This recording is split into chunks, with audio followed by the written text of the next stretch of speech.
June মাসের 30 তারিখের পরে থাকবেন না, একদিনও থাকবেন না। উনি একটা ডেডলাইন দিয়েছেন এবং আমি কালকেও বলেছি, আজকেও বলছি, বারবার বলছি, উনি এক কথার মানুষ।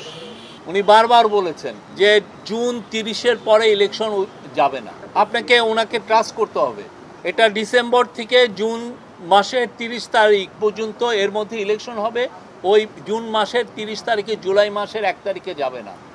আপনি রোডম্যাপ এটাই, আপনাকে ওইটা যখন সময় আসবে উনি রোডম্যাপ বা যেটা শিডিউল সেটা ঘোষণা করবেন। আমরা তো এটা বারবার বলছি, একটা না, এটা নিয়ে কিন্তু আমরা দিনের পর দিন, মাসের পর মাস বলছি। আমি জানি না এটা কেন, এটা এমবিগুইটি আছে।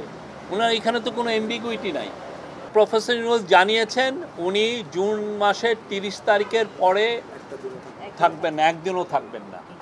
আমি বললাম তো, উনি বলেছেন জুন মাসের 30 তারিখের পরে একদিনও থাকবেন না। আমাদের গভর্নমেন্টের তো 3টা ব্রড কাজ আমরা বলেছি। একটা হচ্ছে হলো সংস্কার, আর একটা হচ্ছে বিচার, আর একটা হচ্ছে নির্বাচন। তো এই সংস্কারের কাজের মধ্যে সংস্কারগুলো হওয়ার পরে আমরা যখন পূর্ণ সংস্কার করতে পারবো, দেখবেন যে ইলেকশন এগুলো বিষয়েও আমরা মানুষের আস্থা পাবো।